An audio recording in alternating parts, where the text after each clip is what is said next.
And welcome back to another episode of the Making the Cut podcast. I'm your host Jacob from Made the Cut, along with my co-host Peyton from Big League Analysis over on TikTok. How you doing, man?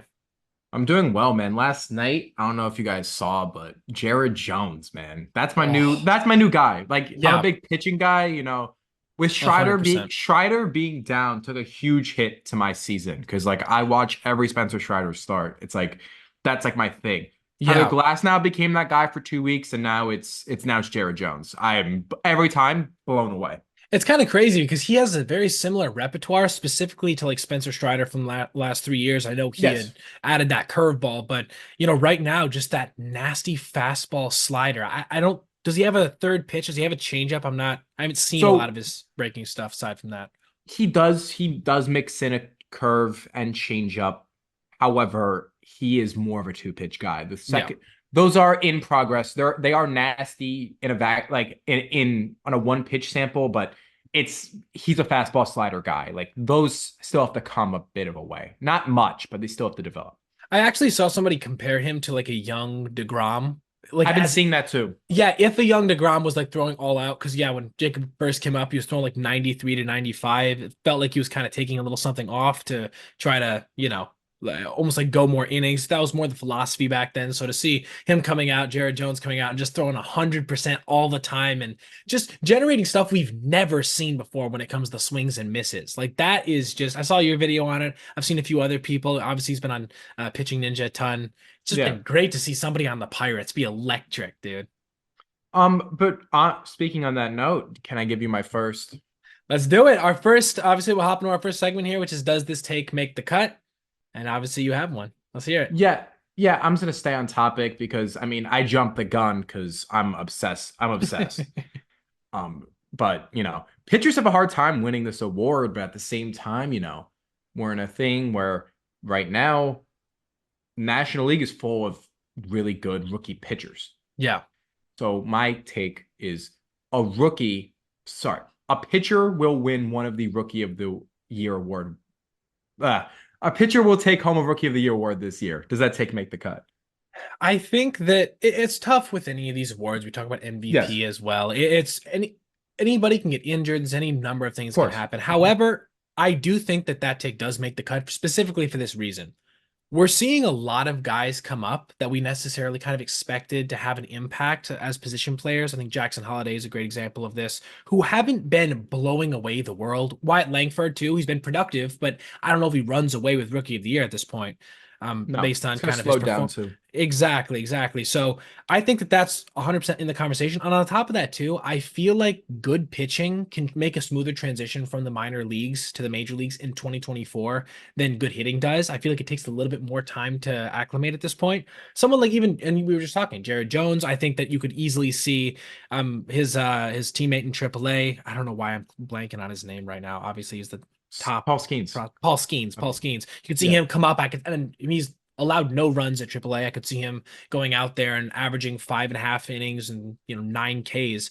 So I could see that. And then you also obviously have Yamamoto, who I mean he's not had like the craziest groundbreaking start to his career, but he's a veteran, right? So he could easily rattle off 20 scoreless innings in a row. So I think that take does Exactly. make the cut, especially in the National League, where we haven't seen any real rookies, at least that I'm aware of, kind of take that torch on the position player side and run with it. So I'm going to throw out a few names because I think that's an interesting take, right? So in the National League is where it's way more likely for a pitcher to take home this specific award because we Yeah. have Jared Jones, we have Shota Imanaga, and we have Yoshinobu Yamamoto. Yes. Yes. Their main competition right now, like the best rookie hitter in the National League right now, is Michael Busch. Now, Yes. he was on fire.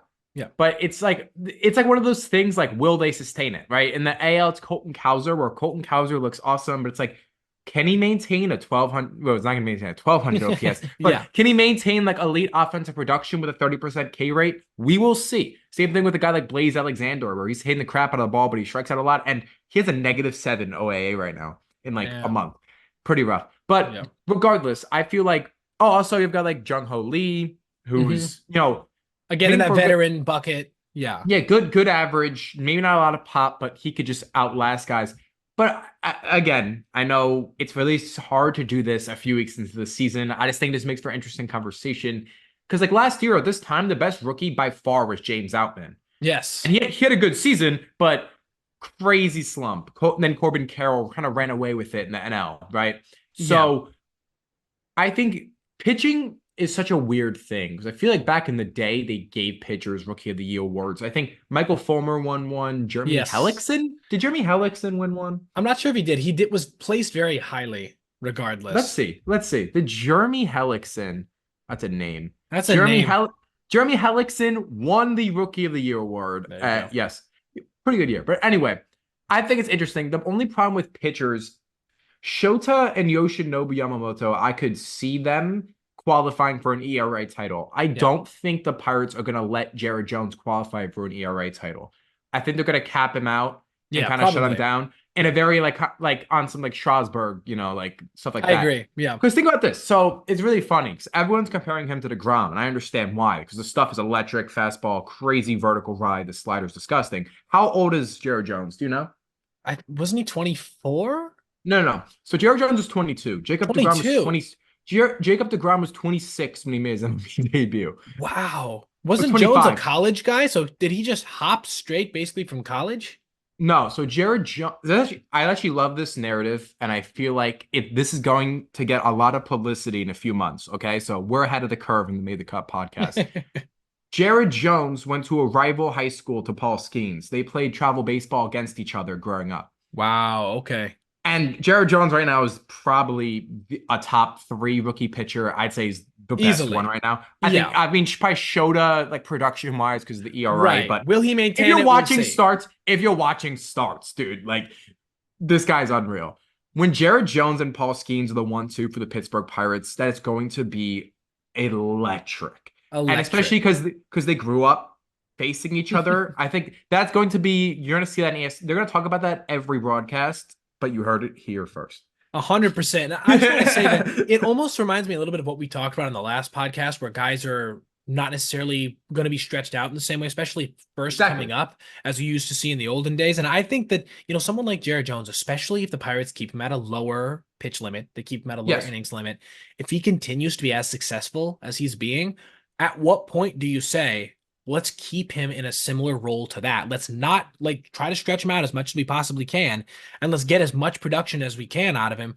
And at what point do you kind of augment that role? For me, it's like if he ends the year with an ERA south of 2.50 and a K per nine of 12, it's like I understand that you still want to get your quality and also your quantity, but still, man, it's like it furthers that narrative, especially if he can stay healthy, that perhaps a little less innings and a little higher quality is the way baseball is going to go. But regardless, like you said, that's a great narrative that's going to be in play very soon. If you're going I'm to rooting for the Pirates big time. I really am. I really am. Like, I mean, O'Neal like, Cruz, obviously, Cabrian Hayes, like they got some potential real superstars on that but team. dude, that rotation has the Will be potential different. to be so nuts because Yeah. their system, they have obviously Jared Jones, they have Paul Skeens, they have Bubba Chandler, they have Quinn Priester, and I know there's a name I'm kind of forgetting off the top of my head that's probably I'm gonna get like roasted for. They also have like Roansy Contreras, Luis Ortiz, Mitch Keller, obviously. Like they have so many guys that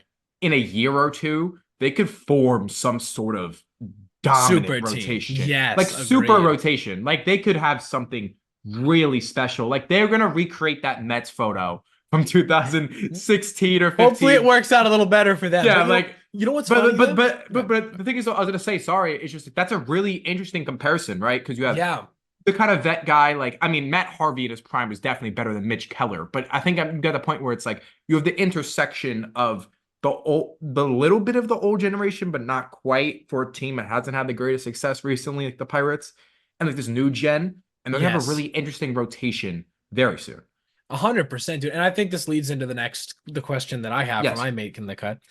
Because I would kind of compare what their future rotation looks like to what the Orioles lineup looks like now, right? love So that. I actually really like that. this is my take. The Orioles are going to be the best team in baseball overall for the next 5 years. They're going to have the best record overall. So, you're Yeah. basically saying that they're going to take the Astros throne. That, and then you also, I mean, this is the obviously the elephant in the room whenever you're talking about record or talking about success. You Yes. have the Dodgers, right? Obviously, who've invested Yes. these billions of dollars into their team.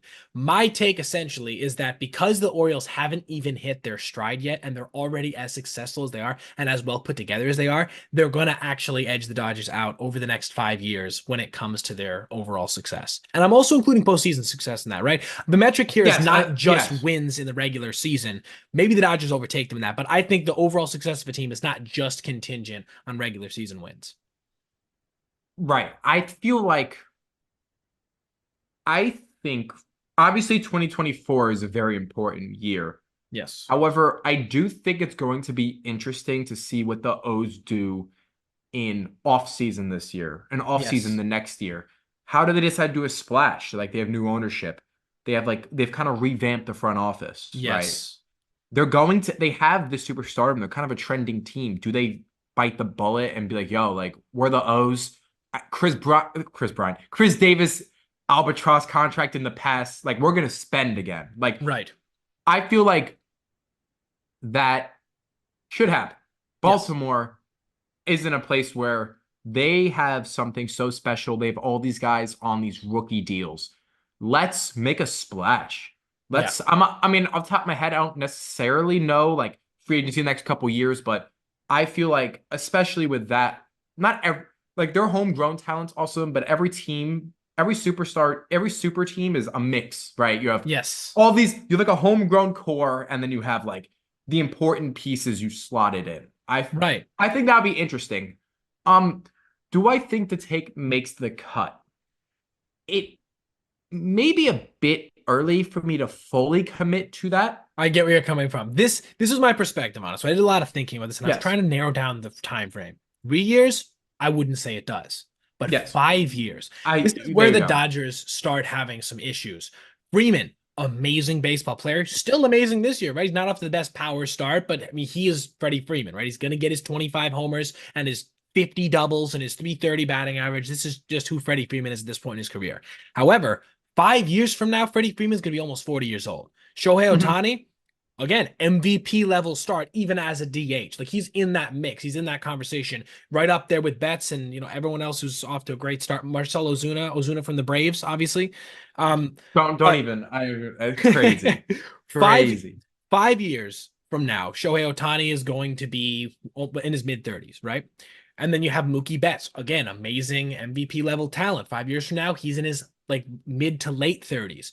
This team is going to age, and the problem is going to become liquidity as the years go on, right? They've invested so much right now, and I respect them for it, right? The next 5 years is going to be really fun for Dodger fans. However, we start getting 3, 4 years out. There's a lot of money wrapped up in all these contracts. If some of their prospects don't pan out, if some of their homegrown talent that's even in the bigs now doesn't pan out, I could see them slipping to not mediocrity. I could still see them winning 90 to 95 games, but I could see them going back down to where the Dodgers from 2013, 2014, 2015 were versus the Mhm. Dodgers for the last 3 years, right? Winning 90 to 95 games a season, still making the playoffs. The Orioles have the most ridiculous farm system. I don't even know how they've gotten all of the superstar prospects. That's the thing. They have a deep farm system, but the upper levels of their farm system, their top 5 prospects, all of them could end up being guys with a 140 OPS plus for multiple seasons. That's at least It's how I see them. Like they are it's crazy. crazy. And then on top of that, you already are surrounding them with Gunnar Henderson. You're surrounding them with Adley Rutschman. You have this young core. Cedric Mullins is a veteran leader. He's not even 30 yet. Like this is the That's actually sorry, I'm gonna cut you off, but that's yeah, so funny because if you asked me, I didn't know how old he was. If you, I'd be like, oh, Cedric's probably like 32. It's right. like, what is he, 28? He's like 28 or 29. Let me And search that. Come on. he's extremely like valuable as well. So I kind of underrated in my opinion. But either 29. way, Yeah. yeah, 29 years old. He is this team has train tracks that are going to lead them to an incredible amount of success, not just this season. Because by the way, I mean, they've looked great this season, right? And that's with a couple of their guys who are big pieces who haven't had the most amazing starts. Obviously, we talked about Holiday, but even like Rutschman, not off to a great start with power wise, still a productive hitter because that's just who he is. But you have multiple guys who have not really hit their stride yet. You have guys in the minors, like I said, who are going to come up and they're going to play that role. They're going to take on a bit of that superstar status. 3 years from now, I could see this team winning 110 games. And 5 years from now, I can see them maintaining a level of success that's in that 100 to 105 win range. So again, maybe we can argue pieces change that maybe the Dodgers would have like, 25 wins over that period more. However, another thing that I really like about them, young guys who are extremely accomplished in the regular season don't seem to have the same level of almost like the Dodgers choke every postseason. We've seen that, right? They don't have that same level. They have a lack of experience, which can lead to them having more success in the postseason. So I can see them going in and over the next 5 years winning a world championship, maybe two. Dodgers, it's like they have to prove that they can get rid of whatever culture they have that's keeping Mookie Betts hitless in the postseason, that's keeping Freddie Freeman from producing in the postseason. I'd love to see how Shohei's going to do, right? Because Shohei's never even made it there yet. Like we have a team in the Dodgers that is not successful by a metric that you need to be as a baseball team, and the Orioles are just getting ready to hit their stride. I guess we'll see how they perform on that regard as well. But for me, I'm very bullish on this Orioles team. I've few comments I want to throw out there. Yeah. Adley Rutschman, same age as Ronald Acuna Jr. Just want to throw that out there. I just not just food for thought. Yeah. Because Acuna becomes a free agent in 2027, I think. Adley becomes one in 2028. Gunnar becomes one in 2029. I think the Orioles are gonna. I think it's gonna be interesting what they do with extensions. Yes. I feel like so. I feel like they in a position where they should be like, yo, like maybe it's time to start throwing stuff around. Gunnar Henderson, by the way, unreal. Like, is he the best player on the Orioles? I would say at this point, probably. I think Adley's more important. Adley's more important, right? Because like I think this is like one of that interesting debate, right? Adley's probably more valuable, but Gunner's an unreal baseball player. Like, yeah, I would say right now to the Orioles, when it comes to like the clubhouse and all of that, yeah, throw in Rutschman's a leader, right? He's a true pure leader. But Henderson is definitely just on paper like the most valuable player on that team right now. I will say this though. Yeah, I will say this about that take. The only thing that makes me hesitant about Gunnar Henderson is he's young. So this is not I'm not saying this is the issue, but the thing that worries me about Gunnar Henderson is that he cannot hit lefties at all. Like so like in his career, right? I'm gonna show you the platoon stats because they're kind of worrying. In his career against righties, Gunnar Henderson has a 902 OPS. He has a 279 batting average. Amazing, right? In his career. Extremely impressive, especially for a guy in his third year, arguably second year. Against lefties in his career, he has a 609 OPS. Yeah. In 2023, so last year, last year, he had a 138 OPS plus against righties, a 68 against lefties. And this year, it's basically the same thing. Like, he's just not hitting lefties. That worries me when it comes to, like, when it's time to go into a postseason series. Right. I remember Walker Buehler giving an antidote one time where he was talking about how the Dodgers one year traded for Adam Kolarek. Yes, Adam Kolarek. Simply because that was like, okay, we need to get lefties out in the playoffs. Let's get Adam Kolarek. Like, that's when we're talking about teams who are contenders, they're going to hunt that out. And I wanted to see Gunnar be able to hit lefties before I truly buy into him as this like long-term superstar. I mean, he's doing amazing without doing it right now. I'm just saying that's just something I do want to throw out there. That solidity, you really need that, especially like you said, in a shorter game series. Exactly. Yeah. And I mean, hey, the way the teams are so specialized now, everybody's got that guy who can come out and get you 2-3 outs in the 8th inning who's a lefty. I mean, Dodgers have Vesia, right? So it's like if they met in the World Series, Vesia is not the best pitcher you've ever seen. Had a great stretch last year, but he can take on Gunnar Henderson, and I would expect Vesia to win that 9 times out of 10. And that's not something you want. And when Jackson Holiday develops, it's like, yeah, because like he'll be fine. Like he's pretty bad right now, but I've put faith in him. I agree. 1 for 30 is crazy though. However, but it's like you have these two guys. I mean, Adley's a switch hitter, but you know, if you're gonna have a lineup where it's Jackson and Gunnar, what if they both can't hit lefties? You're in a playoff series, you're gonna get platooned to death. Like, I was like, and there's also Heston Kjerstad. So like, there's also a thing like that. I mean, that's kind of an issue to think about where it's like these are young guys, they're not fully developed. Maybe next 2 years in the playoffs, maybe a bit rough. Yes. Where they get outmatched because they get experience, right? Yeah. But like you said, 5 years from now, I think they kind of outlast everyone because they just have that. And maybe I think the Braves are going to age well because they already have a lot of guys locked up and Yes. whatever. But Well, there's it's other what teams, but there's other teams that have to make moves in a year or two. 100%, dude. Okay, so we'll move on to the next take, but I want to throw out one last thing here. So Yes. Rutschman got kind of off to kind of a rough start versus lefties in his career. His first season, he wasn't very good versus Okay. lefties. I just want to share with you how insane of a player he is from both sides of the plate. So you know what his OPS is as for his career against righties? 805. You know what his 805. Yeah, career? I was gonna say like 810. So That's yeah. pretty good. Yeah, I was very close. What's it versus lefties? Take a guess. Fuck. 802. 805. He No has way. the That's actually exact crazy. That's same, actually crazy. slightly more on base Oh, I love abilities him. from the I left side, love I love him. slightly more power from the right. I mean, dude, I love that's talk him. about a balanced baseball player. Okay, regardless, I he's so love good. Adley Rutschman. We've talked about this before. Every real Everybody who's really into baseball has players that they're almost like they nerd out over, right? Spencer Strider is one of those guys. Obviously, we said Jared Yeah. Jones is quickly becoming one of those guys. Adley Rutschman is another one of those guys that it's like, Yeah, I'm yeah, older baseball fans might look at the numbers and not necessarily see what makes him so appealing to especially like stat guys. But when we look at him and you look at the overall value of what he brings, especially from the catcher position, it's like, what's I'm not to jotting love? that down. Yeah, I'm jotting that down to like make a note on that Dude, because it's that's so crazy. cool. Okay, now we're talking about peaks, we're talking about valleys for teams, right? I got a take that I'm gonna throw out there, but I want to get your Yeah. next take first. Okay. Speak based on what you just said, we may have the same one. Okay, it's probably the same. Yeah, go ahead. Is it about a certain team in Texas? Yeah, perfect, Honestly, dude. okay, so let's just open up the dialogue because we Let's both open up want the to talk dialogue. about it. Exactly. Are the Houston Astros cooked?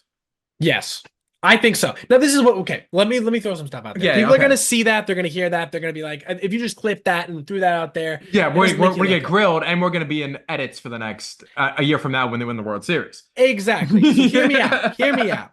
I don't think that they're cooked from the perspective they're going to be a terrible team now. I No, don't think not so. at all. Okay. I think that they're going to bounce back this year. I see them missing the playoffs this year. 100% I could see them missing I the playoffs. definitely could.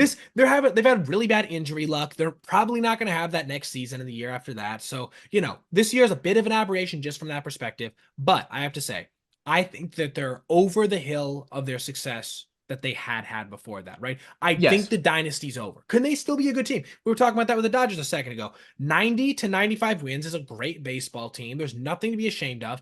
I think they're going to sink into that range from here. I don't know how long they're going to stay in that range.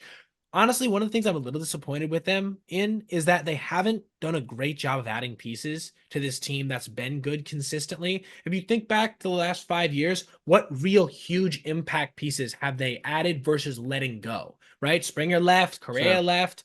You want to see them make some moves and bring in some superstars. Bregman, they were talking about trading in this offseason. I know that that wasn't official from them, but there's a lot of uh, kind of rumors and stuff surrounding Mhm. that.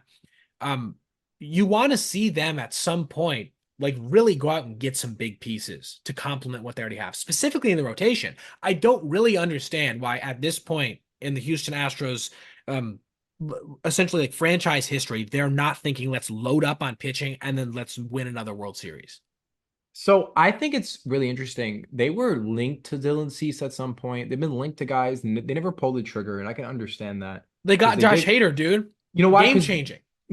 they gave up prospect capital to get back Verlander at a cheaper price, but they gave up Drew Gilbert and another guy that I'm blanking out on that is good. But regardless, I've got these two names out there. Jose Abreu is very bad at baseball. I Sadly, listen, at dude. this point, Listen, dude. Awesome, awesome career, amazing rookie season. He also won an MVP award, but at the moment, he is 4 for 59 on the season with a negative, negative 32 OPS plus and a negative 1.4 B WAR.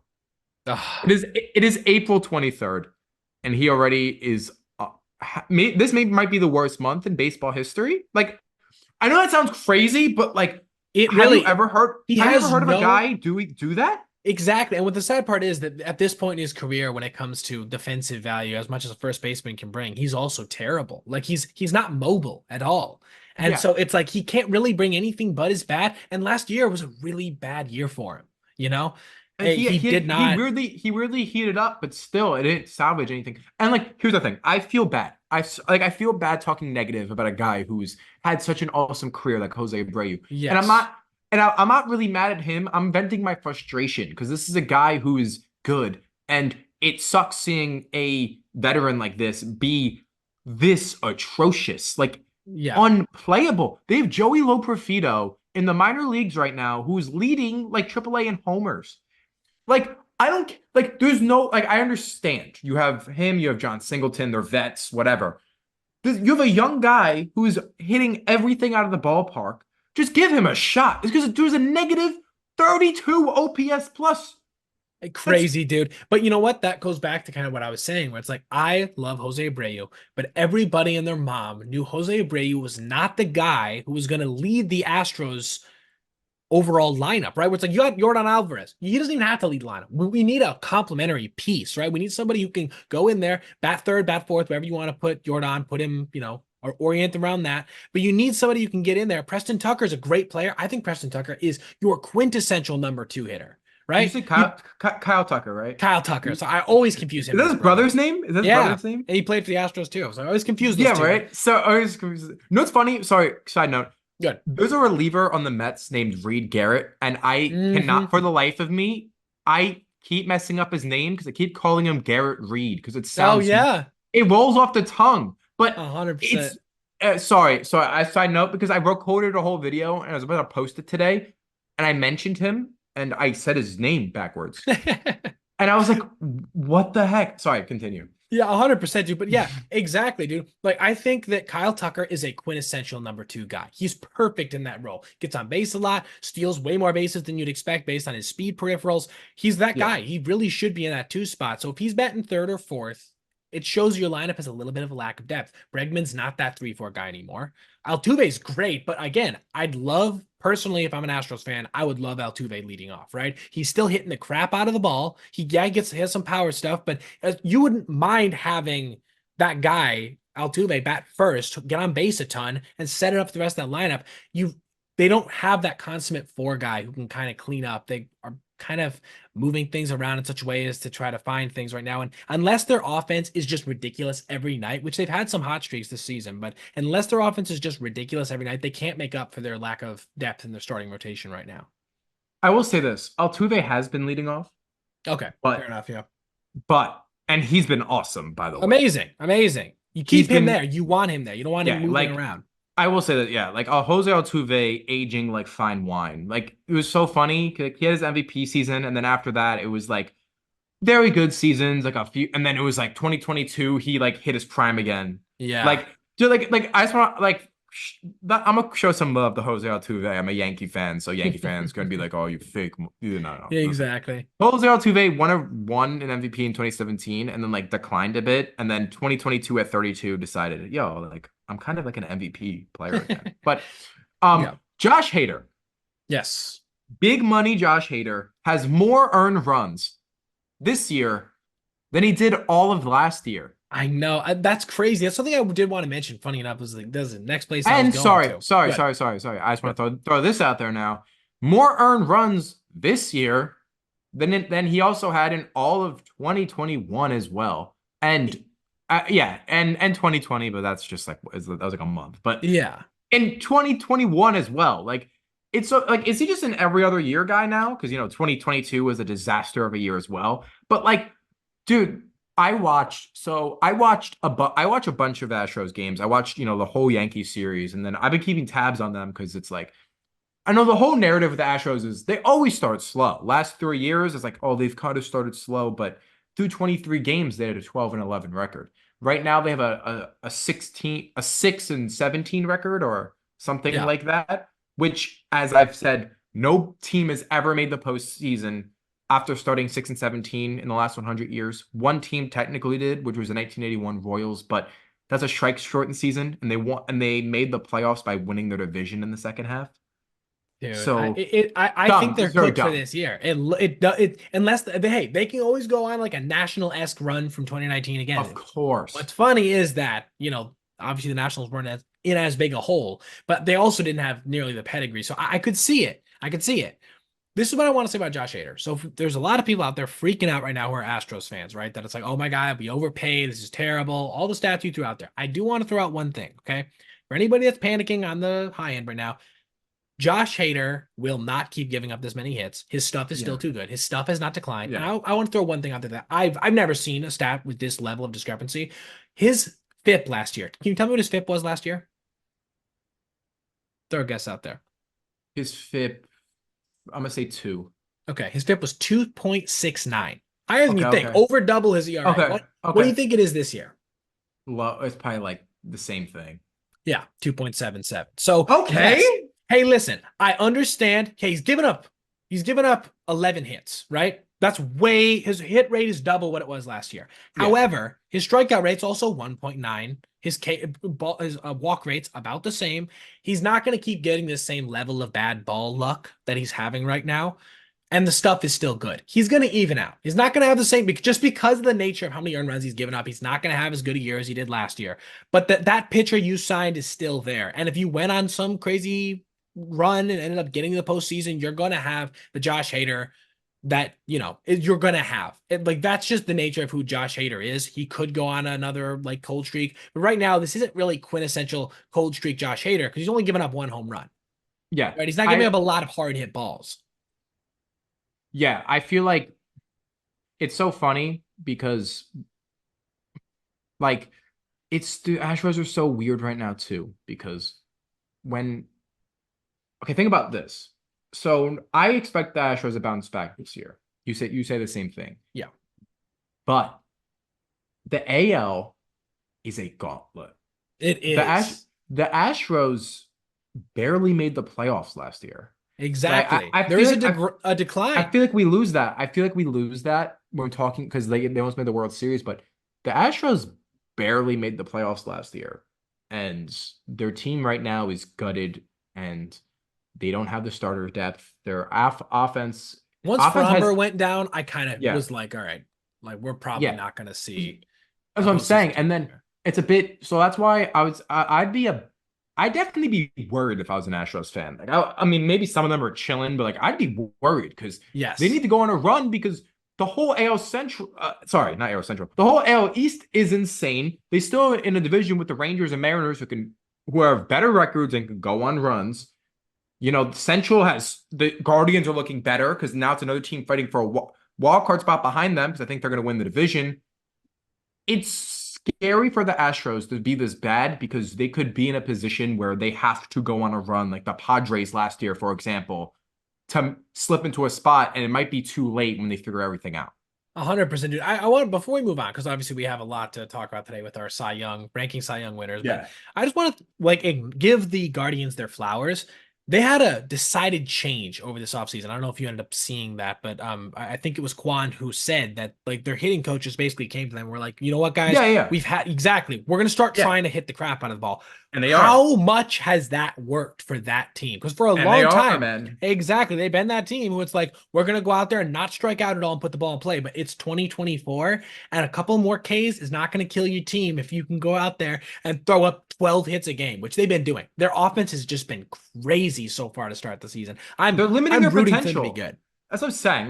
Like the whole no strikeout approach limits your potential as a hitter. At Because this point, like Stephen Kwan, dude, like you're like when you have that good bat on ball, like trust yourself. You don't have to look for no strikeouts when your hand-eye coordination's that insane. What? exactly. Like, And dude, I also would say too that at this point it's become way more circumstantial. I would say like there are definitely circumstances where it's better with a guy on third and you're going of it's a course. 4-3 in the eighth inning. If you have that ability to just flick the bat out there and hit a ground ball to second base and tie the game, that's great. But if it's the first inning and there's two guys on and there's nobody out, I want Stephen Kwan. I don't know what the score would be to get him back around because I know he's been leading off and batting second, but I I want him swinging away. Like I want him to try Yeah. to lace a double to the gap. I'm not rooting for a slow ground ball to, the left side that he hopefully can beat out. And that's how baseball is now, right? Where it's boom or bust much more so. You're going to get strikeouts, you're going to get home runs, you're going to get, hard hit doubles. That's what we're rooting for as fans. And yeah, it's just a better approach. It does seem like it's more akin to winning games in 2024. Yeah, no, like I feel like I love it for them that they're deciding to do that. And also Josh Naylor, what a guy. Yeah, What a 100%, dude. psycho. What a What a psycho, dude. Dude, him and By his the way, brother. So great to see two brothers on the same team having this level of success that they've had so far this season. His brother, Bo yeah, Naylor, very good catcher. very talented. That's the Austin Hedges effect. That guy's gonna be a manager in 5 years. Dude, yeah. He He's basically the is most manager on obvious. whatever team he's on. He's the most obvious future manager like of all time. I feel like the thing with like a guy like Yachty is like obviously like probably, but at the same time it's like he was so good that like you can be like, oh, maybe he's just done with baseball. Like, Reminds me of like Barry a little bit, where it's like he yeah, obviously is one of the smartest hitters ever, but does that translate into the coaching? but like because that's the thing is like did it come so natural to you or do you actually like know to translate this? Exactly. Austin Hedges, the Rangers talked about last year, prepped harder than the pitchers who were pitching, and he was just sitting on the bench. Like he's that guy. Love Austin Hedges. He's just 100%, dude. yeah. Him and his dude. Yeah. What's funny is at a time he was seen as like a really good power bat potential back when he was Like younger with the Padres. yeah. But dude, his evolution has been great to see a catcher kind of exist in that Jeff Mathis space after Jeff Mathis didn't end up getting a job after 2020, I do believe. But yeah, dude, I'm ready to move on to our ranking every NL Cy I'm so Young ready. Yeah. tier listing every NL Cy Young winner since 2010. So Yeah. first guy, 2010. Roy Halladay, obviously he had the perfect game. He had easily the most innings pitched of anybody in this era of Mhm. Cy Young winners at 251 innings. Only Justin Verlander's 2011 really compares to that from That's both so leagues. crazy. But the thing is too, it's not like his like quality was a little worse. He had a hits per nine of 8.3, but here's the crazy thing, right? So he had a hits per nine of 8.3. That's obviously good. He led the league in hits allowed. That's how many innings he threw that season Yeah. relative to everybody else. He had a 167 ERA plus and 2.43 ERA, which, for that level, that amount of innings is incredible, but it's not like the most elite you could have, especially relative to some of these guys on this list, especially some of the guys that are coming a little bit later. But Yeah. for me, I ended up having this season, like, again, I ranked everybody. I had the season not middle, but on the better half of middle. I have it at an A tier just because it is a little The bit of innings, volume. Yeah, yeah, a I little bit I of the like that. volume over the rate stats because there are some guys with crazy rate stats, but yeah. So I added an A tier. I agree, especially because I think A tier is perfect because 250 innings is just stupid. Not almost 1,000 batters faced. That's just crazy. Especially because like there's no one really like there's he kind of outpaces everyone too, right? Yes, Like exactly. I'll shout out Ubaldo Jimenez for having, the best season in like Coors history, but Yes, that was I feel like insane. yeah, that this is an A tier. Yeah, and he had again, one of the things that you're gonna hear a lot less of than with our last video was a stat like WAR, just because WAR for pitchers is so Goofy amorphous. stat, Exactly. goofy But I will stat. say his WAR of 8.5 is second on this list just because he did throw so many innings. So that does deserve some credit. So now we're gonna move on to 2011, our only triple crown season of this entire thing, which is I mean, it's again wins are goofy stats, so we talk about that as well. Kind of like it's the RBI of the triple crown with hitting, but still, Mhm. he had Clayton Kershaw had an amazing 2011. It was his first really good year. 228 ERA, 21 wins, 248 strikeouts. Very impressive. 161 ERA plus, a little bit worse than Halladay, but still extremely impressive, especially because he threw 200 and over 230 innings as well. So Yeah. extreme amount of volume as well. Sub one whip, league leading 6.7 hits per nine. I personally have it in the A tier. It's not his best season by any metric. Yeah, no, but this is the first of Kershaw, Exactly. This is right? This the is first of Kershaw. right. Like I feel like well, one, like he's about to go on a stupid stretch. Yeah. Like a like and I especially because of the triple crown, we talked about last time. Like, I mean, if like this is like imagine if Miguel Cabrera had a triple crown season, but Mike Trout didn't exist. Like, Exactly. I feel That's a like great way of putting it. right. So this is kind of how that was. Yeah. So Second I'd was say Ian eight. Kennedy. So like, yeah. Like what are we doing? Exactly. I had it in A tier. I did not have it quite an S, just because even like the I 161 ERA plus, I think it's just representative of this was a great year, but Not the Yeah, upper I'm echelon. saving personally, considering what I want to save it for. Gonna Exactly. put it in A. Awesome, dude. Yeah. Our Moving. next one is one of my favorite things ever, but it's so funny. Yeah. Really is so funny because like I I think out of sheer respect he deserved it, even though I think you could have made the argument for Kershaw again. Yeah. But R.A. Dickey, a knuckleballer One of who the is best stories ever. For his first real old. good season at like 39, 38, 39 years old. Yeah. Absolutely insane. What's funny is he had a better year the year before, just albeit a lot less innings, which actually kept him out of Cy Young contention. But 139 ERA plus, and he led the league in strikeouts as a knuckleballer. That's so, like yeah, like that's so crazy. And then he was traded was he traded after winning the award? He was. He was traded to the Blue Jays after winning the For award Noah Syn for for Noah Noah Syndergaard. Syndergaard and Travis d'Arnaud? Was it Yep. both of them? I believe it was both of them. Yes. Kind of Travis crazy. And he d'Arnaud, ended up being very successful in dude. Toronto, kind of mediocre, but like again, over a lot of innings. So they didn't get fleeced in the way a lot of people said they probably were going to, especially Yeah, it's because because d'Arnaud unfortunately didn't really pan Syndergaard. out for the Mets like that. Yeah, and now they did Syndergaard, unfortunately. He had a couple great years, which probably were still better than the value that Dickey brought.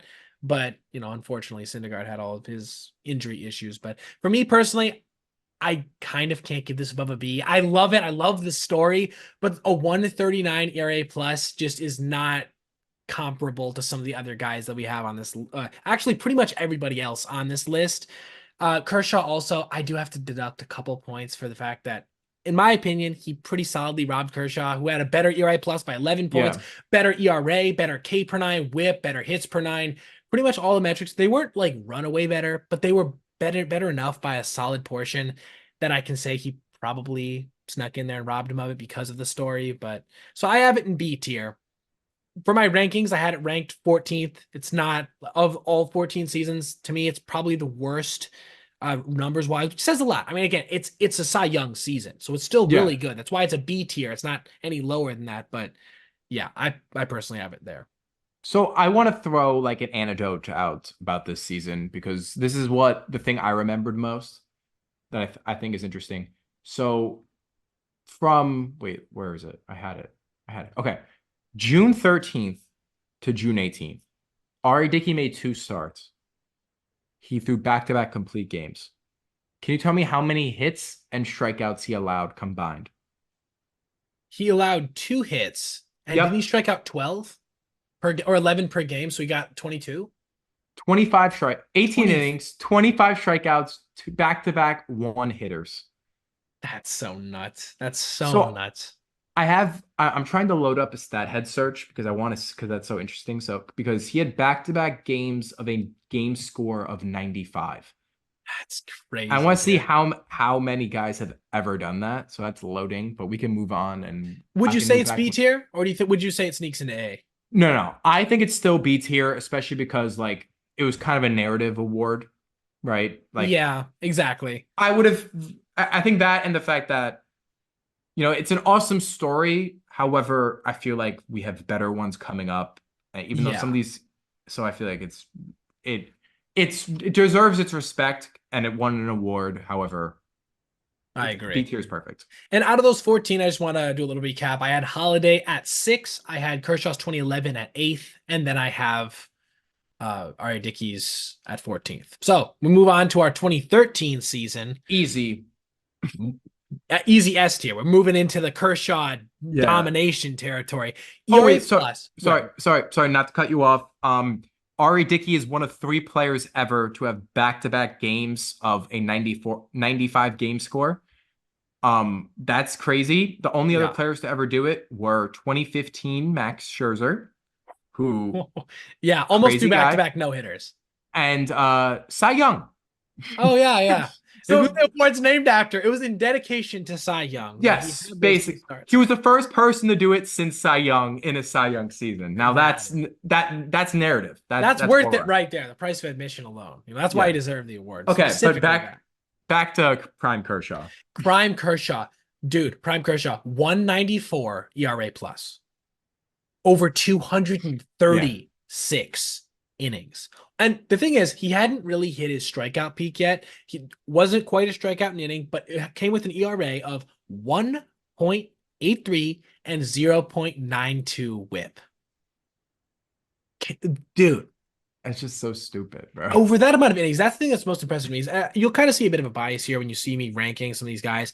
I generally will favor two guys that are comparable. I'll favor the guy with more innings just because I do see I agree. innings pitched as a starting pitcher as one of the most important stats. Obviously, you want to have great peripherals, but if you don't have that volume to back it up, you really can't produce the same level of value, right? It's like if you have 30 less innings than the next guy, then that's how many starts worth of innings you don't have. So for him to produce that well over that period, absolutely crazy. And you know what? He, for all it's worth, 8.1 WAR, fourth highest in this list as well. That's what I was saying out there, even though I don't want to. Jose Fernandez, man. Oh, dude, that season, rookie season, really made everybody 20 believe years old. he could be like the next big No, guy.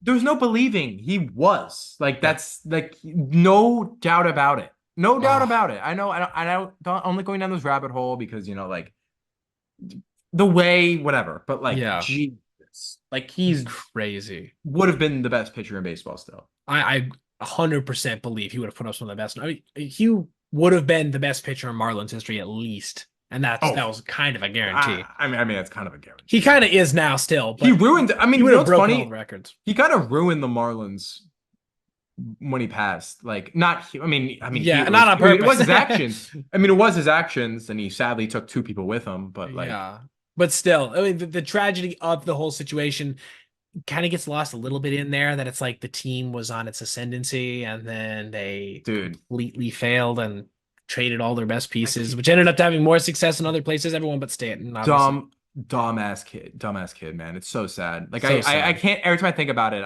I can't. I know it's like you don't want to defend it obviously because it's like what No, ended up because happening was really bad, but it's still like he was so young that it's like it's also you can understand, especially being a young superstar in that area, you he can was kind of stupid. understand where he was coming from. I Um, feel like it's so dumb. Like I don't want to glorify him because like what he exactly. did, but at the same time, it's like you whatever, like whatever. Just move on. Like It's just the whole it's so situation crazy. sucks. It's such a shitty situation that Such a shitty I just situation. don't even. Agreed. But hey, regardless, we're in happy land now, okay? Because This is Kershaw the S tier, easy S tier, yeah baby. yeah. Yeah, and I had this ranked fourth out of the 14 seasons. There's some crazy ones ahead of it, dude. So Crazy. our next one is really interesting Hmm. because this is a big turning point in Cy Young voting, and I'll tell you Yes. why. Because since the year, I'm gonna get the exact year. Since 1990, Kershaw became the first starter because Gagne won the award. Become Yeah. the first starter since 1994 to win the award with less than 200 innings thrown Yeah. in 2014. And he It's pretty deserved it. crazy. He Oh yeah, deserved it. no, definitely did. I'm just saying like because like that was I think that's kind of the more trend of And you don't really rate think over that, volume. right? And you don't really think about it today in the same manner when you hear a guy has 197 innings pitched or whatever it is. Like that doesn't really matter that much to you relative to the guy who's 208. But it is significant to think that that level of production he had. And by the way, I just want to throw out there, this is a better year than the year before. Like undoubtedly a better year, pretty much by every metric. Mhm. Except for the innings pitched. I personally, even I just made that whole argument that the innings pitched matters. I still would have this season above the last one just because every statistic was better. And he only pitched about 30 innings less. So again, I value those 30 innings. I really do. But 7.71 strikeout to walk ratio. Mhm. 7.71. League leading 10.89 Ks per nine. And his whip 0.86. Like these are numbers that almost nobody's ever approached in the history of the game relative to their era. That's why he had a 197 ERA plus. Just absolutely crazy. And he Yeah. had a no-no. Throw that in there. I know that doesn't mean a lot because there are guys who had 'Cause why terrible not? seasons who had a no-no. But hey, that was the year he had a no-no. Should have been a perfect game if it wasn't for Han Ram, but you know. Hanley Ramirez being the worst fielder of all time. Dude, seriously. But I had the season ranked third, just above Kershaw's 2013. And I mean, I think we can agree here. Obvious S tier. So, yes. 2015 is interesting when it comes to tier ranking because I may have a hot take when it Okay. comes to this. So when it comes to 2015, Jake Arrieta, I kind Yes. of before we start, where do you have it ranked? S tier. Easy S Okay, tier for okay, me. okay. Same page. Okay. Because I was gonna say, because I wanted to say something, is that this is the craziest Cy Young race ever, like ever. Like Yeah, I would the agree. first seven guys had Cy Young seasons. The guys in the top seven of this award had Cy Young seasons. How many But like times in Major League only Baseball one history guy won. have you had a guy who had an ERA plus of 2.22, an ERA of 1.66, 19 wins, which mattered obviously more back then, still hit 200 strikeouts and 222 innings pitched, who didn't win the award?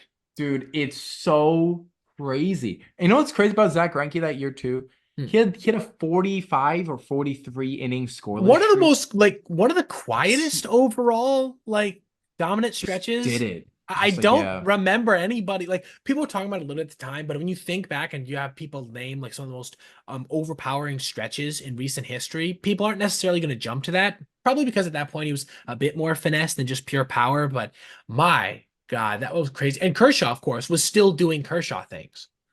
Yeah. No, it's funny to like it's such a crazy award. I mean, we wouldn't even talk about Jake Arrieta really yet, but like it's Zach Greinke that year was because it's funny though, I remember Greinke's season more than Arrieta. I think more because like I'm a big Greinke guy. Hmm. But when do you ever have, like you said, like you have a 1.66 ERA competing with a 1.77? And yeah, by the way, we're not in like the dead ball era.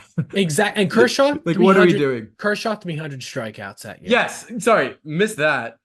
Kershaw, 300, pretty much a Cy And Young by the winner way, almost every season. Max But Scherzer almost threw back-to-back no hitters in the same year. absolutely crazy. For me personally, the big reason I would have Arrieta S tier, and I have it, I also agree, low key, that it should have went to Arrieta. I know that some of the Yeah, peripheral numbers are a little bit better for Greinke, but when you think about what the Cubs were able to do that year relative to what their expectations were, and then what the manner in which he dominated in the second half, obviously there's recency bias with any awards, right? His second half is one of the best, if not the best, second half to a season ever. And he threw a no hitter. I'm gonna throw that in there too. He threw a no hitter. But yes, of course. anybody who underrates this season, I feel like is just kind of low key being a hater just because they think that maybe Greinke deserved it. But I For S me, tier for me. it's S tier for this for me, this is S tier not because of the stats. It's S tier because of the fact that we had a seven-man race for the award. Like obviously, narratively, only like three guys were competing for it. I'm just talking about Yeah. like how if any of the other guys had a bad two-start stretch, one of these guys, someone else would have won the Yes. award. Like if That's how close it was. when do you on none of these times did you have guys who had seven insane seasons at the same time? And then shout out Mark Melanson and John Lackey for slipping on the ballot. But like, I like this is that to me as a big pitching guy, this is peak baseball right here. 100%. And Yeah. then hey, we talk about volume. 229 innings. Like Yeah. again, extremely impressive. And hey, I had it two out of the last 14 seasons. I have it above both of Kershaw's seasons. And it's because of one number principally. Do you know what his ERA plus was that year? Oh, who? Arrieta. Do you know what his ERA plus was that year? It was 2015? 216, right? 215. 215. 215. I love Kershaw. Kershaw has never had an ERA plus that good Yeah. over a season over 200 innings. That's how amazing the season was. And I think that's something I do want to mention as well is just kind of how bizarre it was, how much success he had relative to any other point in his career. He had a great year the year before, but Yeah. his career An best, actor. yeah, his career best in ERA and ERA plus don't come within 60 points of his mark of 1.77 and 215. Kind of Crazy. crazy. Kind of It's kind crazy. of crazy. All right, moving on to 2016, man. 2016, I think the funniest thing when you look at the ballot is that there is three Chicago Cubs on here. And Absolutely crazy. the guys who finished second and third weren't the previous year's winner. Yeah, absolutely. It was one of the biggest drop-offs in overall quality. Like not, and again, it was a fine year. Like I'm not saying it was terrible It was quality-wise, a but very good year. He was ninth in Cy Young voting, and he still fell off. absolutely nuts, dude. Absolutely Crazy. nuts. Yeah, and Scherzer, I'm not sure, to be honest, if he deserved it over Lester. I'm kind of a little surprised, especially looking back, that he Looking got it back, over yeah, this is Lester. kind of Because two narratively, 26 more innings. and Lester was arguably more important to a club that ended up winning the World Series for the first time in 108 years. His ERA plus was Yeah. about 30 points worse than Lester. I know we bring up ERA plus a lot. It's one of those stats that's great for comparing guys, specifically in season, but also across eras.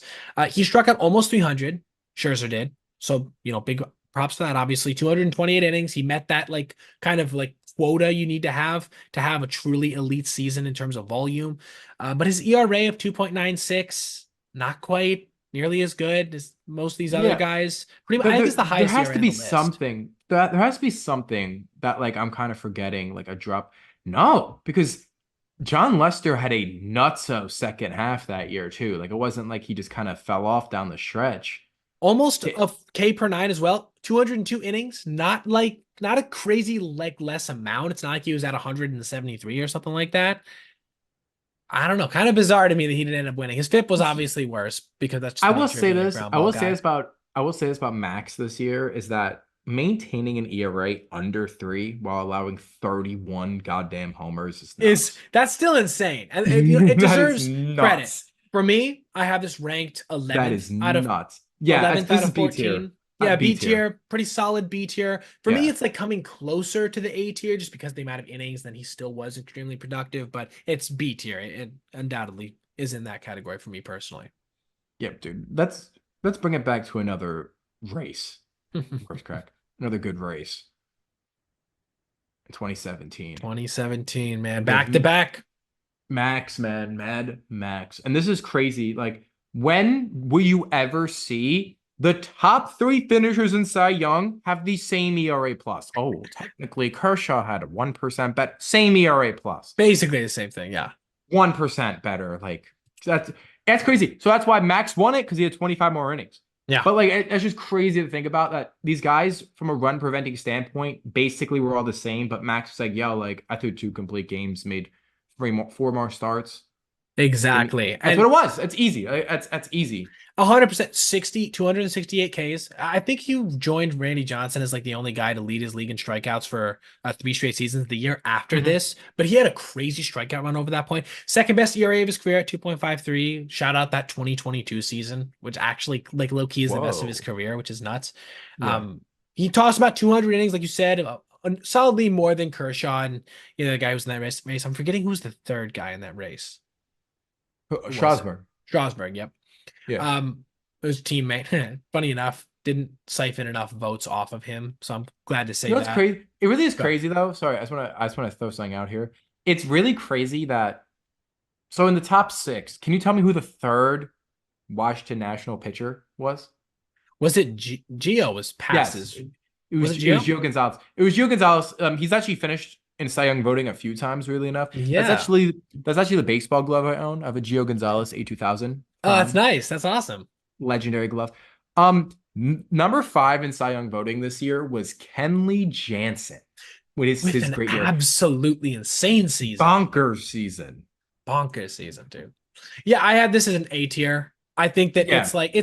it's better than the other Max Scherzer season pretty solidly across every metric. And I'd say it's pretty much Scherzer's best season overall, aside from 2022. But he had some like he didn't throw quite as many innings and all that kind of thing. So I have an A tier. I also have it seventh. It's just behind Roy Halladay for me. Halladay probably was a little bit worse rate wise, but pitched like so many crazy innings that I had it slightly above that. Yeah, I mean I agree. I think it's funny because I think we're kind of just agreeing on these because I feel like there's a clearly an order, Yes, you know. exactly. Exactly. Like I just don't think it's that crazy like the rank them. But 100%. 2018 We is have, yeah. un unreal performance from Mr. Healthy Jacob deGrom. Dude, back when he was throwing 200 innings a season. But hey, Aaron Nola had a better WAR. Oh, dude, I mean, he obviously deserved it. Robbery. DeGrom robbed him. Can I say something though? Hmm. Because this drives me crazy because I never understood how the heck that's possible. Because like pitching WAR is so strange. Like I think batting WAR, like when you go into it, it makes sense. But pitching B WAR relies on, is it runs allowed per nine? I think not ERA or something weird. I think And it's something fairly bizarre in comparison to what you think it and would be. like, but like they, but it's still, I just don't. Do they factor in wins? I I'm don't know. not Like Yeah, I'm not exactly sure on like what the rates are. And hey, shout out to Aaron Nola for a 173 ERA over 212 innings. It is bizarre because he has basically like a worse stat line from every perspective, and yet his WAR is a little better. But this is why we're not really considering WAR. That's yeah, just for kind of something you pitchers, throw out there. I mean, honestly, I've never once in my life looked at WAR for pitchers, Yeah, unless it was like, unless it was like. Sometimes I think it's fun to look at, but I've never looked at it in like a serious context. exactly. You don't You use it in an know? argument to talk about who's the better Yeah, pitcher. no, if someone ever was like, yo, but like he's a better WAR, I'd be like, yo, not for pitchers. Like for hitters, Yeah, it makes more exactly. reasonable sense, but no, not for Dude, pitchers. dude, 1.7 ERA over 221 innings, basically. You know what's crazy though is that he wasn't unanimous. That's nuts. That's No, but the nuts. thing is, like, I can. No. I don't get it. I'm not gonna say I get it. I don't get it. But Mad Max did strike out 300 batters. However, stop. Like, I think this was the year that made us all remember that, made us all realize that wins suck as a stat. And Yes, I like how that stuck. Like any, I agree. I like how now, like even people who like refuse to look at any stat that ends with a plus sign will still be like, yo, like wins are the dumbest stat of all time. Dude, 100%, man. I mean, I've dude, never, yeah. good. So I was just, I've never, like now, like I only look at win-loss record for two reasons. One, I look at it for postseason play to spread narratives. Um, Exactly. but I don't know. I look at it for postseason play because I think it's interesting. I don't think it matters, but I think it's interesting, Yeah. especially like be like, oh, like especially because like those small series, right? I Yes, don't think yes, it makes yes. one better pitcher better than the other. And also look at it for the for DeGrom examples where it's Yes. like Jeff Samardzija that one year had led the league in ERA, but he was like 0-8 through like in like June, something like Yep. stupid Yep. like that. Baseball's so fucked up. It is, dude. It is. And hey, you want to talk about a stat that doesn't have a plus, but still is ridiculous from this season. 1.98 FIP, right? Because almost always, we were even talking about earlier Yeah. with Hater's right now his BABIP is like almost 500, right? So most of the time when you have a season that crazy with an ERA that low, it's going to come with a lot of luck, right? This basically says that DeGrom was as good as his ERA was. His expected ERA Yeah. basically was 1.98. That's absolutely insane. He also Yeah, it's posted a crazy. K per nine over 11 over 220 innings. But his ERA plus that season is the best in the list, because of course it is, at 218. Obvious easy S tier. For me, is the best Yeah. season since I 2010 think for it's Cy S tier. Young I winners. think, yeah, I agree. Just Uh, absolutely crazy. yeah. And unfortunately, he has not managed to stay extremely healthy since then. But that's a story for So, another day. yeah. 2019 is kind of just another Jacob DeGrom season. Another Again, Jacob DeGrom. not unanimous because they're haters, and this gave Hyunjin Ryu a vote. Although he did lead the league in ERA plus and whatever, but like DeGrom had almost 100 more strikeouts and pitched 20 more innings. Like, oh Yeah. no, but he had an 11-8 record though. Dude, it was crazy. You know what I mean? I mean, like at the end of the day, how many games did he really win for his team? You know You what's know what I mean? crazy He's not a though? winner. DeGrom had six less hits and 20 more innings. I just want to throw that out there. But to give Hyunjin Ryu's flowers, 24 walked batters in 182 innings. That That's a deserves number. some that It's a deserves some crazy number. respect, yeah. And Yeah. this was obviously DeGrom's like worst season of this stature at that point in his career. Since then, he's been ridiculous. Last year's numbers really don't count because he ended up getting injured. But 2.43 ERA, extremely high for him. You know what I mean? A Yeah. 169 ERA plus, kind of bum numbers, relatively speaking, to the Jacob DeGrom that we would see after and the one that came before. 255 strikeouts, again, rookie totals. But Yeah. I mean, at the end of the day, in my opinion, obvious A Yeah, tier, of course. obvious A tier. Yeah, it's A tier. Like that's the thing. Like it's not gonna be like S, but like I feel it's DeGrom, so you gotta Exactly. And I had it at ninth, just behind Kershaw's Triple Crown season just because he did throw about 40 innings less than Kershaw. But yeah, still, again, it reminds me of Mike Trout, where it's like when we're talking about his MVP season, oh, this Mike Trout MVP season's an A tier. It's just like that's how good DeGrom was back then, where it's like he can have multiple seasons on this list, which already is ridiculous. Yeah.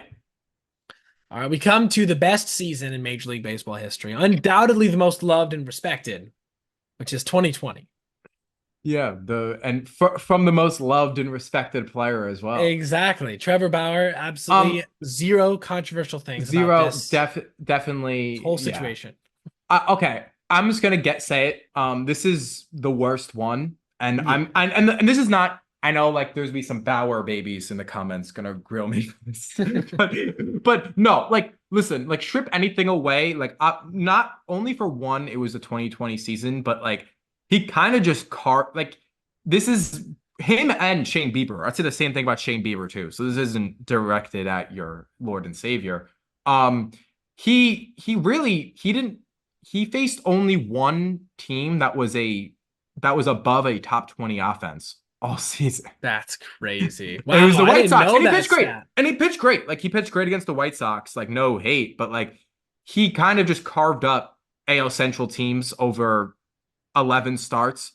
And yes, he pitched awesome, but like, dude, compared to what we've talked about in this list, you're just carving up bad offenses like and again, it's over only like a reliever's worth of innings. Like, I'm not. That's an easy B tier. Like, no brainer. I had it a little bit higher than last on my rankings, but what's funny is just hearing your logic immediately. It's like, okay, I'm gonna reorder this. I have Dickey now at 13.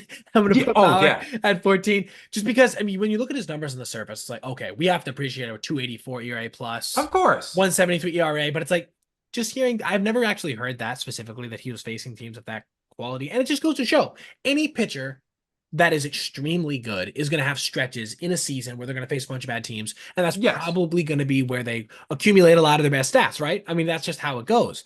You'd rather face the Marlins than the Yankees or the Astros or blah, blah, blah. It makes perfect sense. And he was spider tacking it up. Oh, and I was going to say, that was the last thing where I'm thinking about this season. I'm considering things. Yeah. That's the one thing that knocks it back, specifically from Dickey, just because Dickey did what he did in the most feel-good way possible, knowing that Bauer was telling people he was doing it, right? Everybody's doing this. You're not doing anything about it. I respect at least that like level of transparency. But yeah, I mean, it's like he wasn't throwing the same baseball that R.A. Dickey was. So we kind of got to deduct points. So I had that ranked 14th, kicked it down a peg. Yeah. Whatever your thoughts on Bauer, like, honestly, like, this is really irrelevant to the conversation here. Like, it's the same thing with Bieber. Like, I don't think it's a coincidence that two Central pitchers won the award. There were weak divisions at the time, and the two best pitchers around that area carved up lesser offenses. And Bauer's locked in, like, throwing, like, he was ready to throw. He probably was one of the most prepared pitchers to throw in there. I just think it was a Cy Young of circumstance, right? Because listen, at the end of the day, like, I feel like people always like lean on the Cy Young, like, he's a Cy Young pitcher. Exactly. It's like always like it's kind of leaning on the fact that like Jose Brady won the MVP. Exactly. Even though Bauer still has his stuff, but like but like in his career outside of like the Cy Young, like, Bauer didn't have the greatest track record. Like, he's not a guy who would win a Cy Young in a full 32 start season. Like, that's never who he was. Like, and that's not even like a hater take. It's just like it is what it is. Yeah, I agreed 100%. Let me throw out so again, the Bauer fanboys, anybody who's here, I want to throw out two stats. Okay, I want to throw out two stats.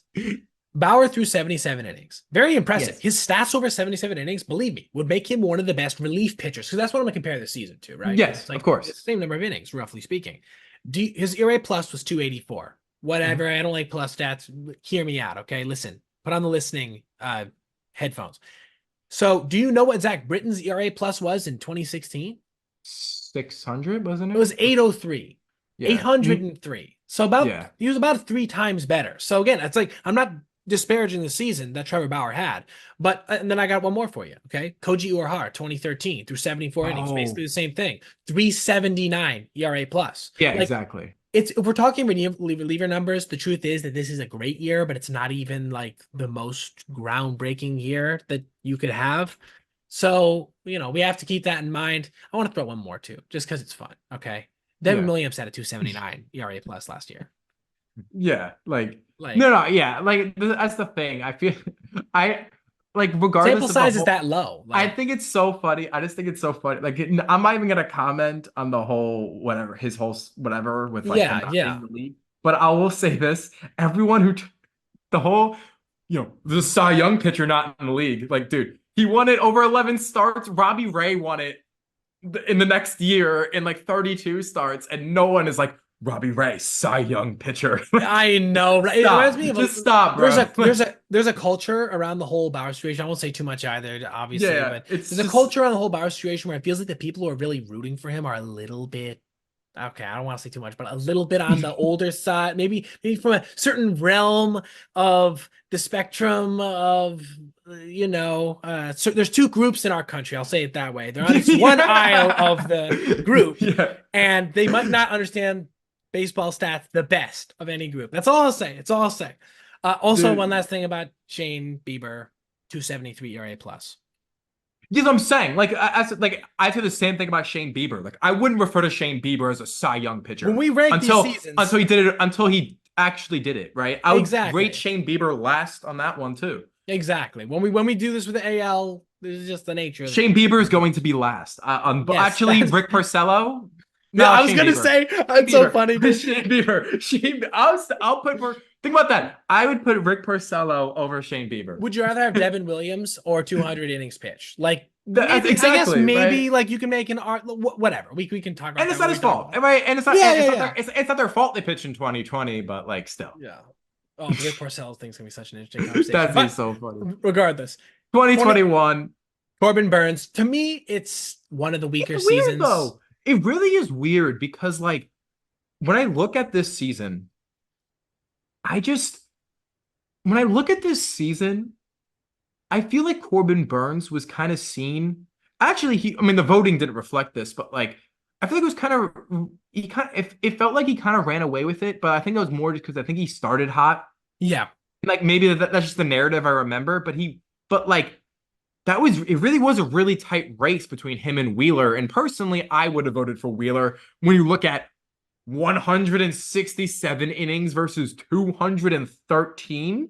I Are we know that's serious? and it's not like Wheeler was like not productive, right? His ERA plus only worse by around like 15 to 20 points, which isn't like necessarily within the margin of Dude, error, but it's close enough that he gave you 60 more innings. I'm just really 247 confused. Ks too, by the way. So he had like But 10 and a half Ks per nine. It's not like he was unproductive. I'm really confused though, because like, for example, right? How does Burns take this award over Mad Max? Like think about this. Like, if we're gonna give it to a guy with great stats, Max and Burns had basically the same ERA and ERA plus, but Max, pitched more innings, like had a better Two whip. 246 What about ERA, second Walker best. Bueller? I Yeah. mean, actually, didn't Walker Bueller? I think I know why Walker didn't win the award because I think it was like it was like the thing with Garrett Cole. Like they saw like, oh, this guy's spin rate dropped Hmm 20 like RPM or something, and they're like, yeah, like I think he may have got caught up in that. I don't know, like. Let Even though to be fair, he did pitch great in August and stuff, so maybe not. But I think he was a name that like people threw around with that stuff. But dude, still yeah. awesome pitcher. Dude, what's funny about it is that Max this year had a 0.86 whip. I didn't know Yeah, he that's had that nuts. great of a season. He allowed Yeah, no, 23 because homers, which he was has obviously been his issue for a while, but yeah. Max was crazy on the Dodgers that year.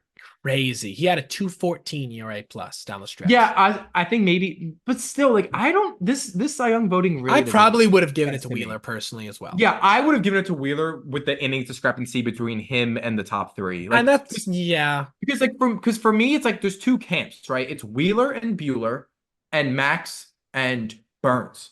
Yeah. Where it's like, okay, we have Burns and Max were the shorter, smaller sample guys who are, nuts in that smaller sample. And then you have Wheeler and Bueller who ate more innings with, similar run preventing stuff. I thought Wheeler, I would have 100% given it to Wheeler, especially now. I think if this race happened in 2024, Wheeler would win the award because like I think we're in a time now with all these pitcher injuries where we're like the value of a guy throwing over 200 innings with similar run preventing stats is worth way more. 100%. I honestly, I would have thought if you showed me these numbers on paper, I would have thought it would have been Bueller, Wheeler, 1-2, and I wouldn't have been mad at either. Wheeler did have a better ERA plus, threw close to the same number of innings. I wouldn't have been mad at it, but yeah, Burns coming away with it was a little funny. And the funny thing too is that nobody really debated it. Like it wasn't like that was a huge controversy. People were talking about like the Yeah, Porcello thing. Like like it I don't was even remember people like being upset about that. Maybe I'm just cooked, but like he had better rate stats. Again, 12.6 K per nine, extremely impressive, 0.4 home runs per nine. But to me, it's got to be B tier just because, like we said, you could make solid cases for three other guys that probably deserved it more than him. yeah, I'd say B tier. Like personally, like dude, like Walker led the league in ERA plus and threw over 200 innings.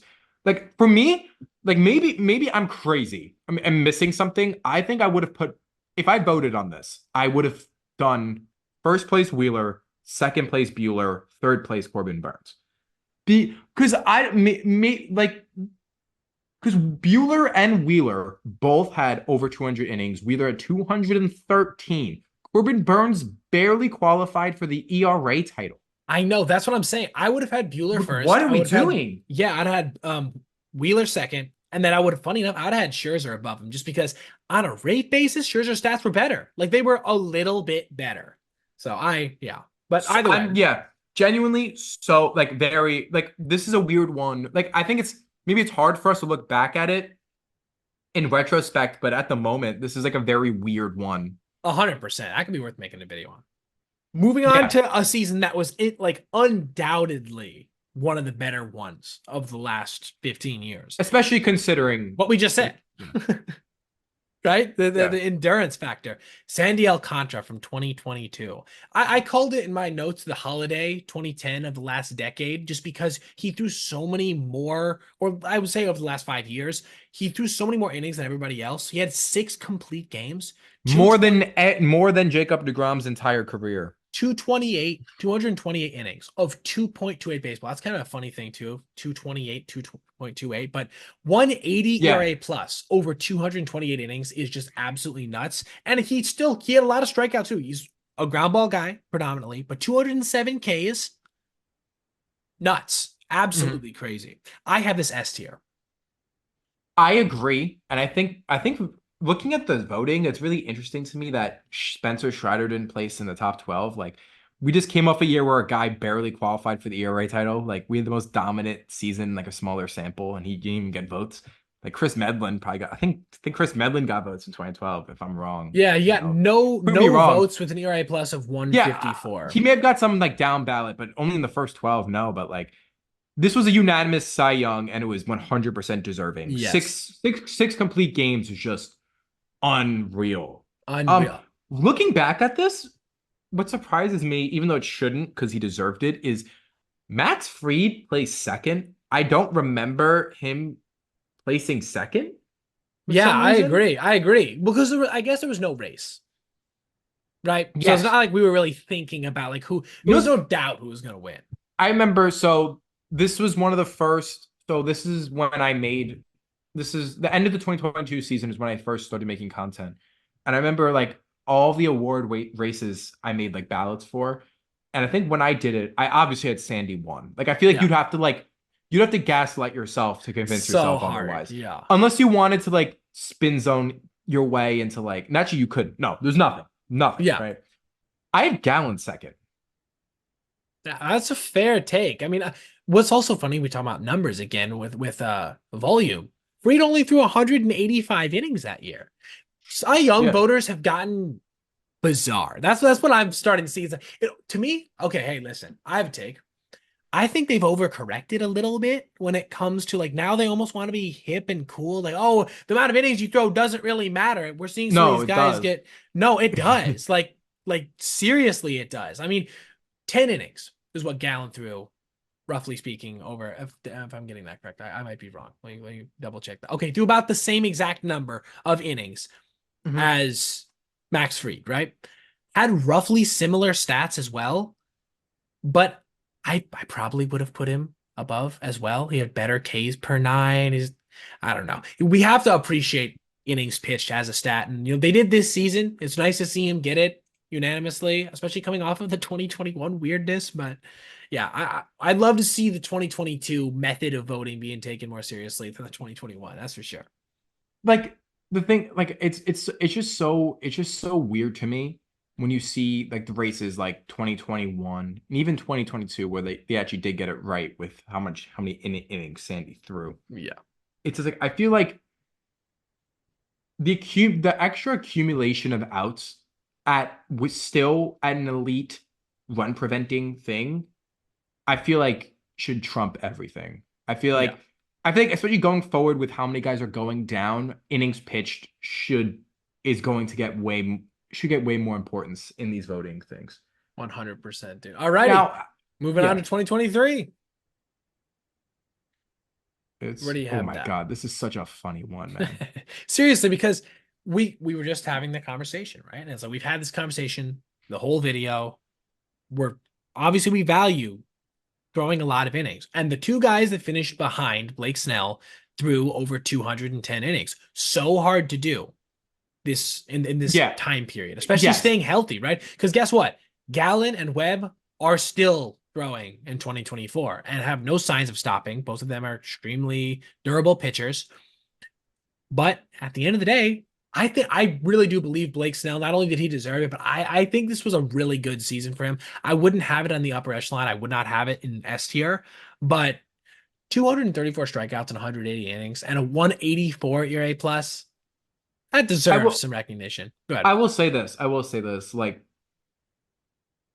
Blake Snell, if I had a ballot, I would have had Blake Snell in first because I feel like when it comes to, I know we had the whole innings conversation, so this may sound Yes, hypocritical, but when this guy in second place has a full run higher of an exactly. ERA of you, like that means something. Yes. I do think I remember this race was so interesting because Zach Gallen, Justin Steele, and Spencer Strider down the stretch were in it. Where it was like I remember because Justin Steele threw like had a crazy start against the Giants, and I think Zach Allen had a crazy start against the Cubs, maybe. Well, whatever. We'll remember. But like I remember midway through September, the race was very competitive. Whereas like you could make an easy argument for Steele winning or or Gallen winning, but they Yeah. had very rough starts down the stretch where Blake's now just kind of like chilled and just coasted his way into it. Yes. Now, the innings conversation, I feel like that's more relevant when it comes to Snell versus Garrett Cole, the other winner, where Yes. I would take Garrett Cole's season over Snell's every single time. I agree. And see, that's where I think that when you get into certain realms of stats, I think WAR is a great use for this on the hitting side. Certain stats are great tiebreakers, right? Where it's like if we're looking at Blake Snell's season relative to the other guys that were in contention, it's just so much better on every metric that the innings kind of fall to the wayside. Like that doesn't you still would prefer Blake Snell's season over those seasons. Like if you had to draft it, let's say in a fantasy draft environment, and you told every general manager that Blake Snell, you can get this season or you can get this season. They're going to take Blake Snell's season. That's just how it is, Mhm. right? He was that much better. But when you start getting to where the numbers are comparable, like 2021, where it's like all the guys that were in the top four had an ERA plus within like 20 points of each other.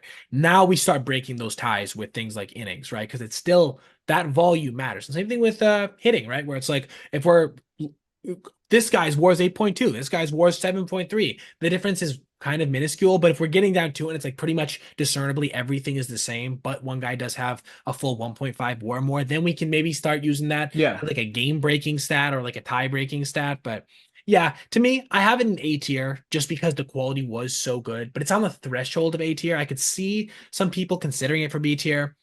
For me, it's also 10th out of the 14 just because I do value that putting up that level. Yeah.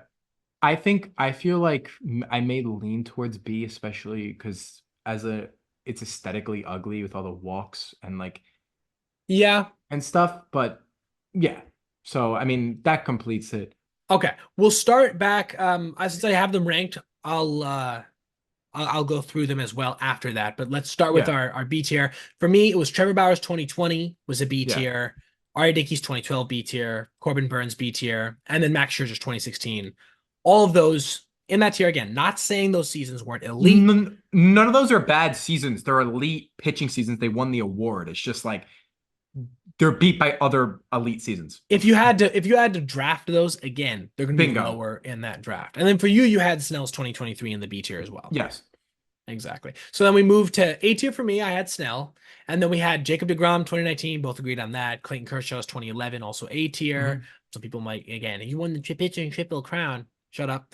Max Scherzer 2017, also A tier. Roy Halladay, high A tier. For me, it's on the threshold of S just because the volume of innings along with the quality. However, it doesn't quite get there. We also both had that in our A tier as well. Roy Halladay's 2010. Moving on to the cream of the crop, the S tier stuff.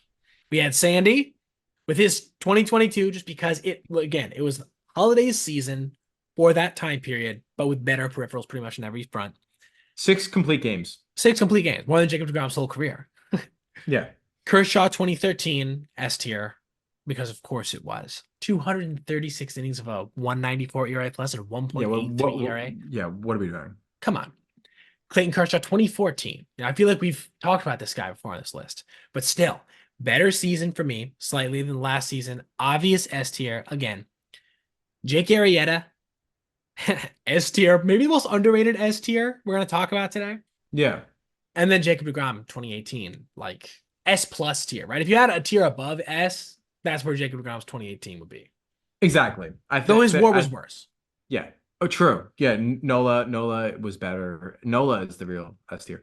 I want to finish this off doing one thing. Okay, go ahead. Because I think it's relevant.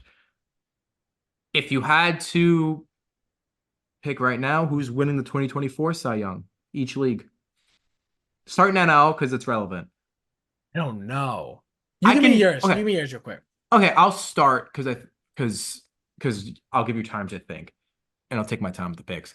I think a safe pick or a guy I really like to win an award like this is I'm gonna go with Logan Webb because I feel like I'm probably gonna regret saying that because I think I think he's starting tonight and watch him get like lit up, and then when this comes out, it always happens like that. Always. No, that's dude. I know, like it's the worst.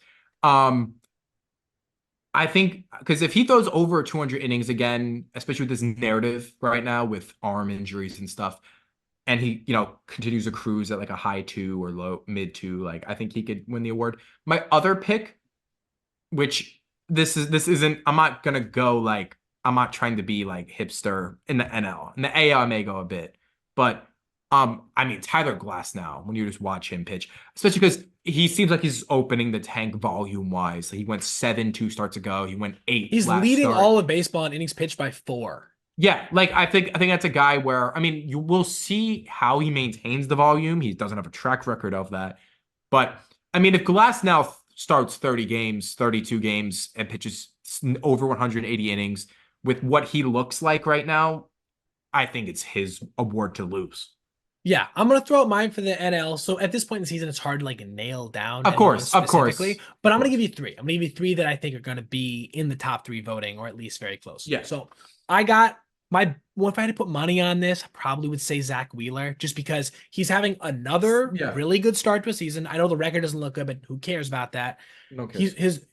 His stuff is back up a little bit. He's striking out guys at a little higher of a rate than he was. His whip is incredibly good. 2.30 ERA through 5 starts. And again, there's just the track record with him. Then I also think Cease is in there. Dylan Cease. Ooh, that's a good one. I like that one. Because he's always had the stuff. This is the thing for me with Dylan Cease. I know he's not going to give you 200 This is the locate. It's going to hold you back. It's going to hold him back in the rankings. He's not going to give you that many innings.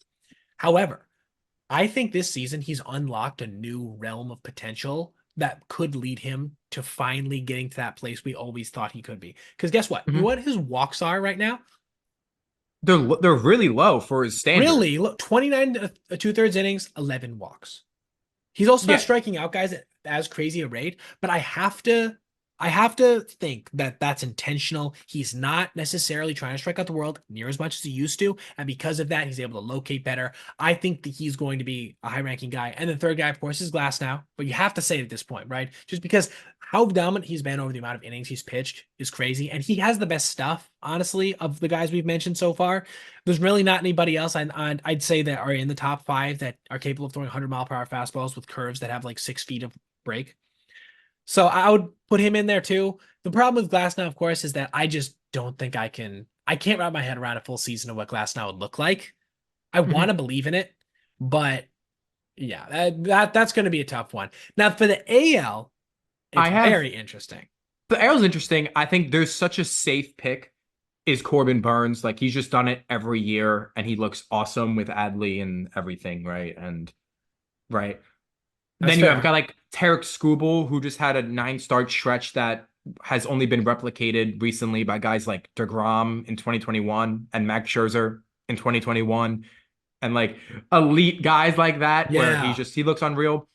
But the guy I'm gonna put money on, even though he hasn't had the greatest start, even though he hasn't been bad, is I'm just such a big Pablo Lopez guy. And I really think, Mm. and although the Twins being mid may hold him back, I just really just feel like it's gonna happen. Like I think every year he has like blow up stretches that ruin his year. Like I remember 2022, he had like a 0.6 ERA in April, and then it was a similar thing last year, and he's had like a really bad stretch before locking in.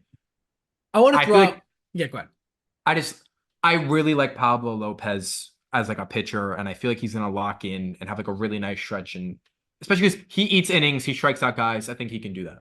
So this is the thing for me.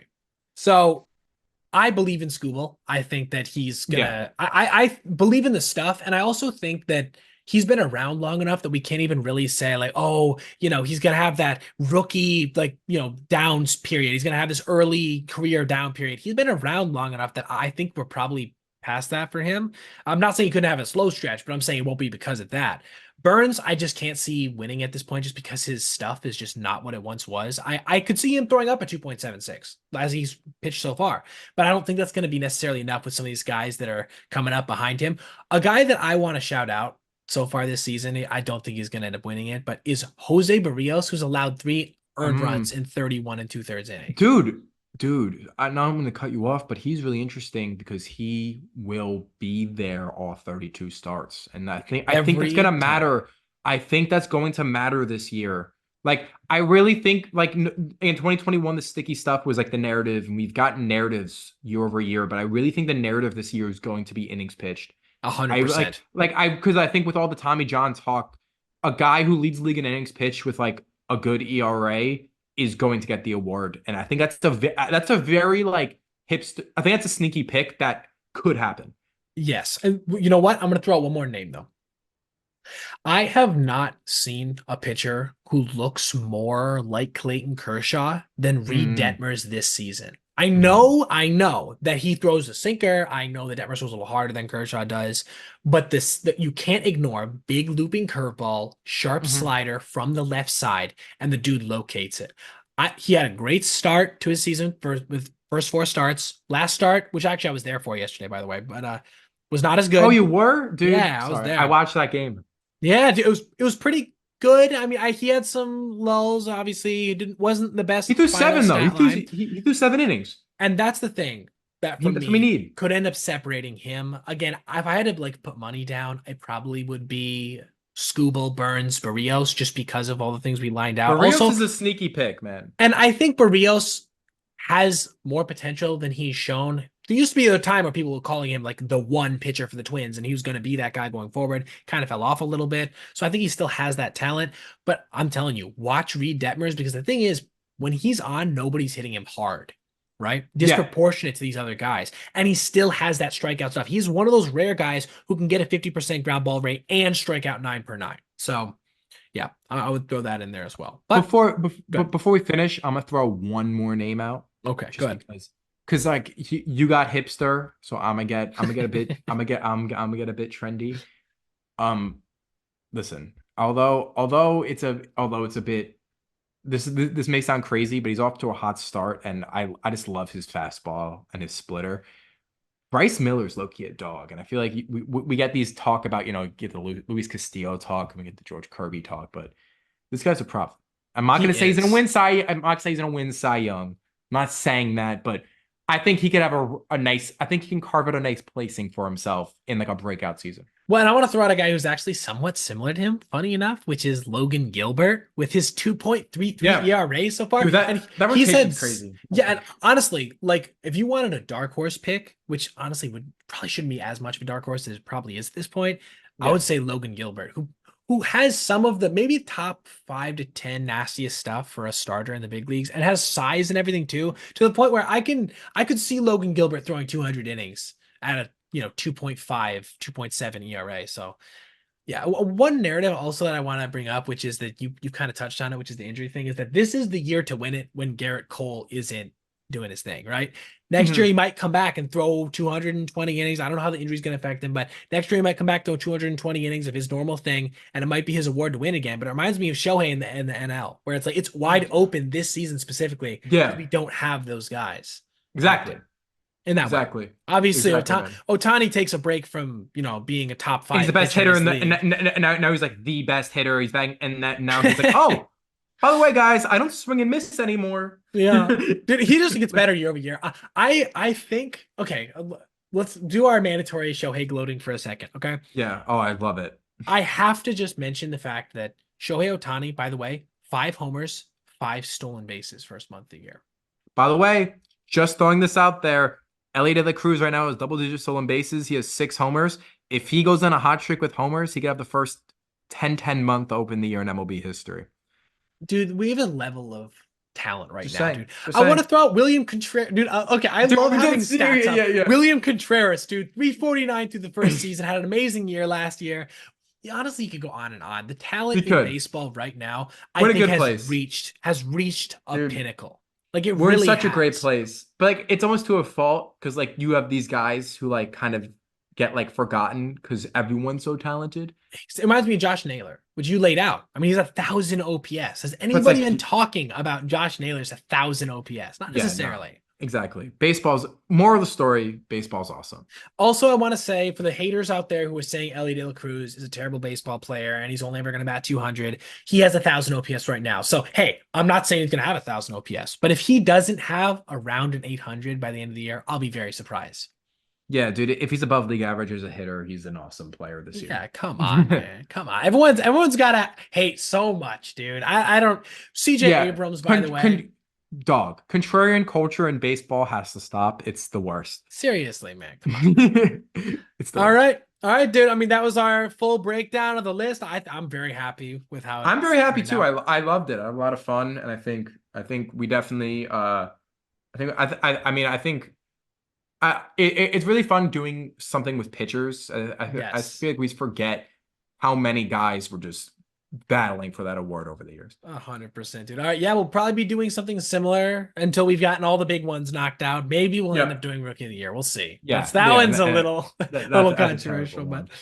all right, dude. I'll catch you later. Obviously, we'll be talking next week for the Making the Cut podcast. Thank you to everyone who tuned in, and we'll see you soon. See you soon.